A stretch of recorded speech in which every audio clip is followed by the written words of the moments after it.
Hello, welcome to my channel. Today we have missing Rocio Sperry. She went missing in 1987 from Colorado Springs, Colorado, November 10th. 15 years old only, 5'4", and only weighed about 100 pounds. Possibly wearing a blue sweatsuit and a white high-top sneakers. Brown hair, brown eyes. Her hair looks dark to me, like it's pretty much like black, but some people might consider it dark brown, you know. Her maiden name is, I don't know how to pronounce that, Delpilar. She was born in Cuba. She was last seen in Colorado Springs, November 10th, 1987. She was driving a gray and white Pontiac Grand Am at the time. Her husband, Joseph Sperry, a soldier stationed at Fort Carson, was visiting family in Florida at the time she disappeared. He had also taken their 3-month-old daughter with him. I wonder why she didn't go with him. A 3-month-old daughter without her mother? He stated that she called him at 4:45 a.m. to tell him she loved him and there would be a surprise waiting for him when he returned home, something his mother had sent her. He asked her if everything was okay, and she reassured him that everything was fine. He tried to call her back, but he got no answer. He was gone for 6 days. She was supposed to meet him at the airport, so he was flying. And on November 14th when he got back, but she wasn't there, he attempted to report her missing. Many people thought that she either left him voluntarily or that he murdered her. But he never believed his wife left on her own accord. He found broken glass and blood inside their apartment. It was on Pikes Peak Avenue, says the 4400 block, and none of her belongings were missing except the family's car and their new television set. The car was found, he found the car November 22nd in a parking lot north of their apartment. It was locked and he had to call a locksmith to get inside of it. He noticed a brown briefcase that was normally kept in the vehicle was missing, and there were grease spots on the driver's side floor bed. What would cause grease spots on the floorboard? It had been driven 312 miles between the time he went to Florida and the time he found the car after his return. What? He searched for his wife himself, looking among prostitutes, thinking she was kidnapped by a pimp and forced into prostitution. He stated that he had a miserable life after she vanished. He lost custody of their daughter, and he became addicted to heroin. He is now in recovery. Robert Charles Brown confessed to her homicide in court in 2006. Why would he confess? I have a hard time trusting people that are murderers, but I don't know, because I feel like, I don't know, I just don't believe them. Sometimes I think they confess to things they didn't do, because I read that all the time, that they confess to things they didn't do to get more fame and more credit. He stated he took her to the movies, he strangled her, dismembered her body, and put it in a trash bin. He said he stole her car, her wedding ring, and her television set. I don't know if he did or didn't, but I have a hard time believing people who are murderers. At the time, he was already incarcerated, and he pled guilty to the 1991 murder of a 13-year-old girl, Heather Dawn Church, and is serving a life sentence. A photograph of him is posted with a case summary. Authorities believe he was a prolific serial killer with victims in several states. He has claimed responsibility for at least one murder in South Korea and 48 murders in the United States. See, that's why I have trouble believing people, because I don't know. I feel like sometimes they just start admitting things they didn't do, because I don't know if they're just trying to get fame, including Faye Aileen Self, whose body was never found. Most of his alleged victims were women, but there were some men also. And who knows, he might have done all of it. I don't know. So far, he has only been charged in connection with Heather and Rocio's cases. He will probably be eligible for parole in 40 years, but he won't be eligible for parole in Heather's case. So he's not for... So he's not even eligible for parole for the one that he was sentenced for, and then he was admitting to other ones. So her remains have never been found. As far as they know, so, I don't know, she could be a Jane Doe out there somewhere, and they haven't connected. She was born in Cuba. She spent some time in foster care after being taken from her abusive mother. She married Joseph to get out of the foster care system. Foul play is suspected in her case due to the circumstances involved. Wow, she had a child at 15. And her birthday was in March. I wonder if that means she got pregnant when she was 14.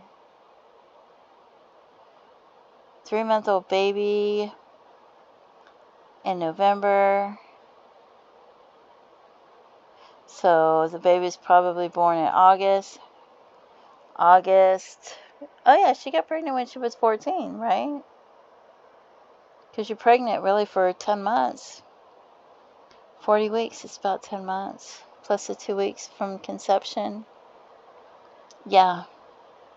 I think she got pregnant at 14. That's pretty sad. And then she died at 15 after living such a horrific life. Foster care and abusive mother and getting out of it. And that is so sad. And here's the Doe Network. And this says she was born March 29th, 1972.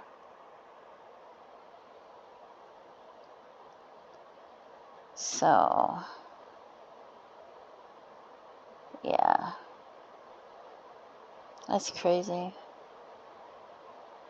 It's so sad that somebody so young, 15 years old.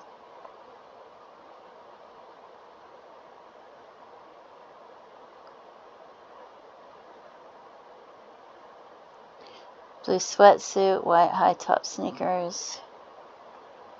Wonder if they only have the one picture. That's a bummer, too. So, we're going to look at some Jane Does. If you have any more photos of her, please see if you can't get them online. So we have a Jane Doe found in Florida in 1988. She went missing in 1987. This Jane Doe was 11 to 20 years old, found in the unincorporated Fort Lauderdale area. And it says her estimated height is 5 foot tall. Skeletal remains of a white female found on a canal bank. Panties and blouse, silver bracelet. 11 to 20 years old. And they have different pictures of what she might have looked like.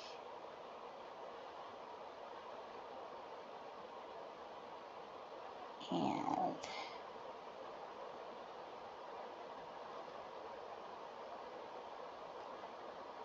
then they have this other picture.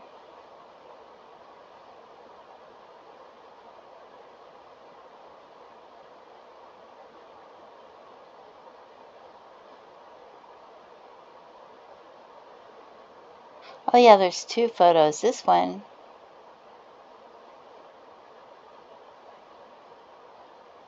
I wonder if that could be her. The Jane Doe found in Florida in 1988, January of 1988. She went missing November, December, January. That's only 2 months after she went missing. Estimated age 11 to 20 years old.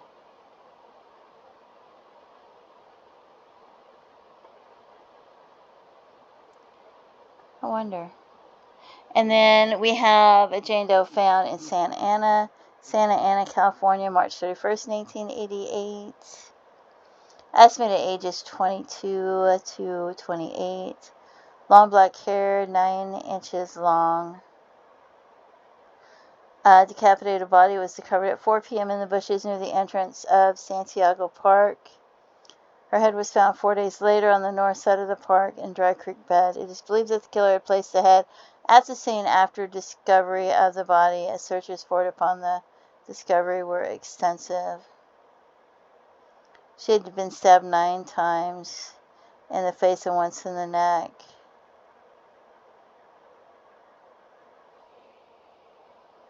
She could have been as young as 11 years old. Oh, no, not this one. That's the other one. Sorry. 22 to 28 years old estimated. This one could have been as young as 11 years old. This one, I wonder if it's her, the one in Florida. Anyway, so the next one we have is California. And then we have New Mexico, 1988. Estimated year of death, 1983 to 1986. Estimated PMI is 2 years. 17 to 22 years old. Skeletal remains discovered near the Ideal Cement plant. No labels on clothing, but it describes the clothing. Faded light blue or pale green long sleeve blouse. Denim pants. Doesn't mention. 1 left shoe. Wow. And then we have a Jane Doe found in Harris County, Texas. Found August 1988. Estimated date of death 2 to 8 months prior. Brown to black hair. 4 to 5 inches long. Age 15 to 35. Partial remains located in a semi-dry bed of a creek in Anderson County, Texas. Jane Doe found in Brighton, Colorado, 1994, but the estimated date of death is 1993. So that'll be a long time after she went missing. So, possibly a wedding band. Jane Doe found in Colorado. Estimated date of death, though, is like 1993. Estimated age 17 to 36 years old. They found a skull near Echo Lake. Partial skeleton parts only. Lancaster, California, 1988. Stab wound to the chest. 16 to 26 years old. Reddish brown, shoulder length. Hair worn in a ponytail. And it talks about the clothing. Shallow grave in the Mojave Desert. Wow. By a person collecting old bottles. This one was found in Lakewood, Colorado, 2013. Female, no estimated age, skull only. Found in a cauldron in a shed of a vacated residence on the market to be sold.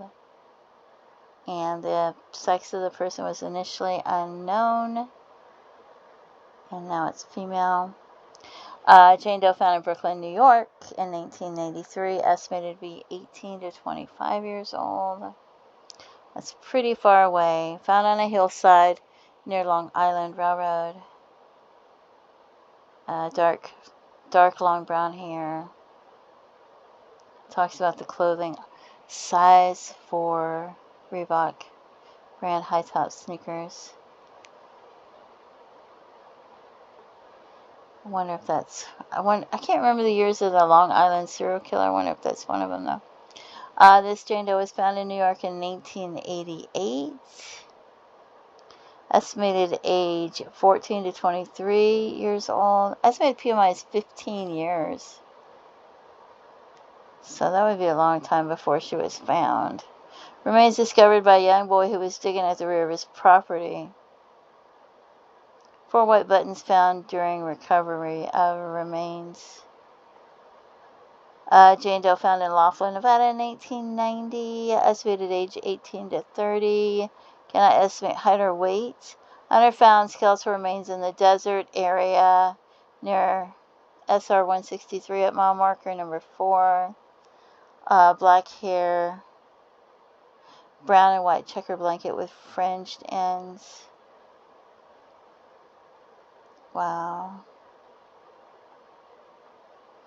A Jane Doe found in Tacoma, Washington in 2010. Oh, could it be male or female? They're not sure. But the estimated age says 15 years. I don't know.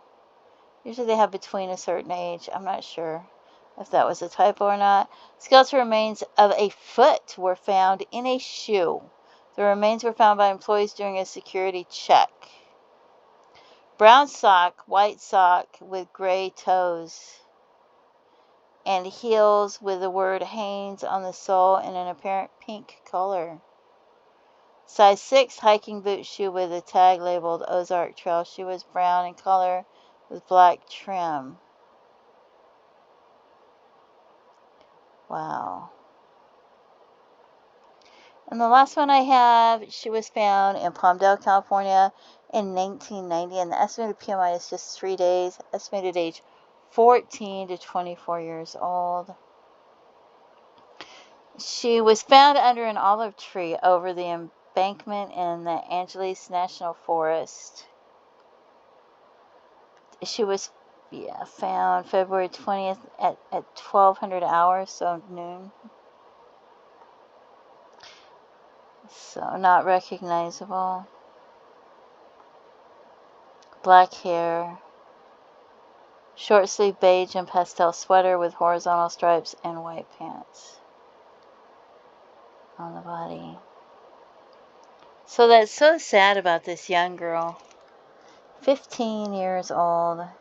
If you have any information, maybe you knew her, maybe you have information that you didn't feel like it was relevant at the time, but it's been a lot of years and now you're thinking maybe it might be relevant. Maybe you realize they might need more information than what they have, and maybe you have information that might help them. Please come forward and let authorities know. Maybe you've had information that you came forward with years ago, but you're not sure if they still have it, because they could have been trying to remember the information. They could have been taking notes. They could have stored the information in a file that was in a basement somewhere. They may not even have that information anymore because it's been a lot of years, and some of the information might have been stored in a basement, in a storage unit, or maybe it could have ended up in, I don't even think they had computers where they were storing information back then. So, but if they did, remember they had the word processors, and then they had the floppy disk, and the computers crashing and things like that. So I feel like if you have any information at all, even if it's hearsay, let them know. It's not like you're going to go testify in a court of law. Let them know the information that you have. Maybe it'll help them with the case. You never know. And don't forget to pray for her family and her loved ones. Feel free to leave comments, and have a blessed day. Bye-bye.